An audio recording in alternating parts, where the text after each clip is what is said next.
Hey, welcome back to the channel. Hope everybody's doing good. Got a video 2 days in a row now.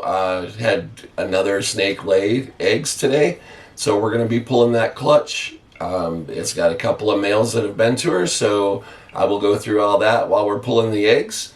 So stick around and we'll see what we got. Alright, so here we have the female. She's a pastel Anchi. Her name is Maria. Had her for a couple of years, and she did lay last year for me. So this is her second year in a row. And you can see she's piled up on a nice little stack of eggs. So we'll go ahead and pull this out, get her in a clean tub, and pull the eggs. Alright, so she's a little upset that we're trying to take her eggs, so I'm going to try not to get bit.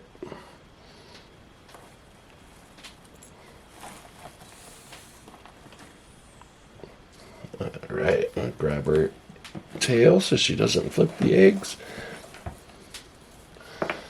And you can see she's very empty.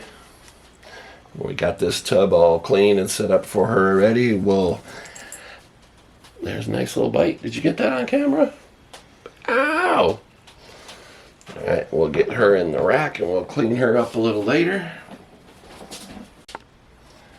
Alright, so you can see we got one slugger here. It was in the trash. And it looks like we got 5 good eggs. With a weight of 483.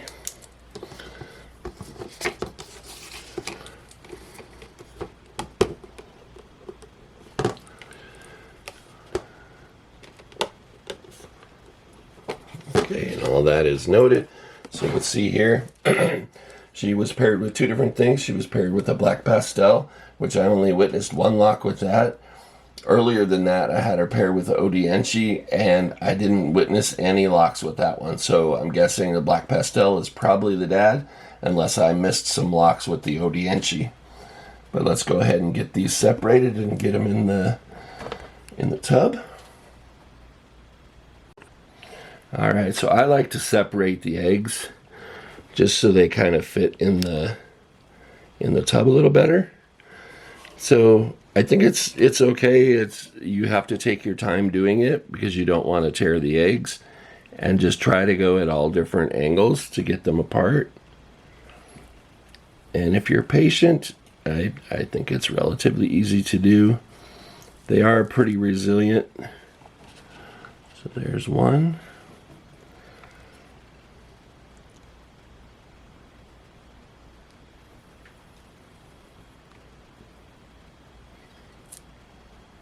There's 2.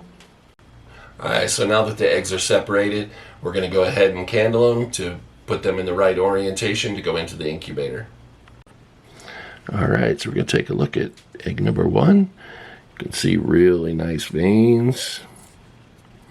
And usually where all the veins come together is where you're going to find the embryo. So there you see that circle right there that's moving back and forth with the little black dot in the middle. That is the embryo. That is the start of the baby. And we're going to put those on top so that the baby has the best chance of surviving. So there you see a lot of veins and then not so much down there. So we're going to go this way.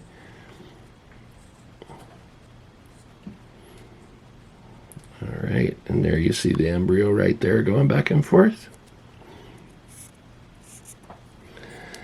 And we mark those like that just in case something should happen where the container gets jostled or something, that they don't roll and we lose track of where the embryo was.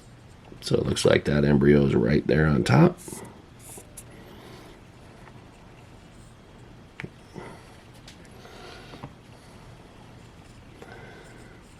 Right there you see the concentration of veins.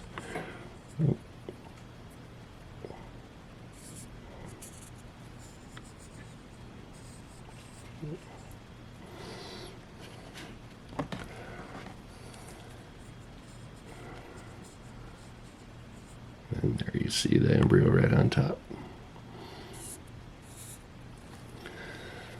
Alright, so that's all 5, and that's the way they'll go into the incubator. We'll put press and seal on top, put the clutch card on top of it, and they'll go into the incubator.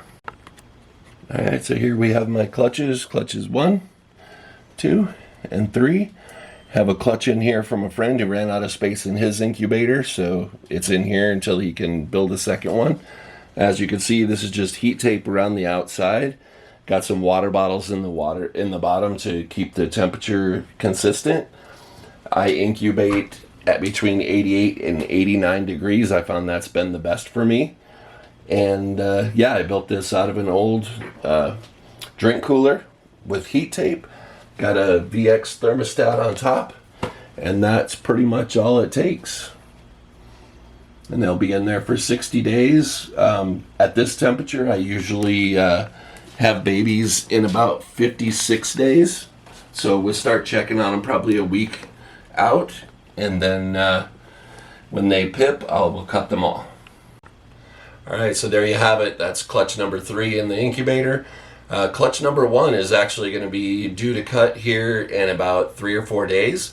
So we'll have a video coming up for that. Until then, take care of yourselves, take care of your families, and we'll see you in the next video.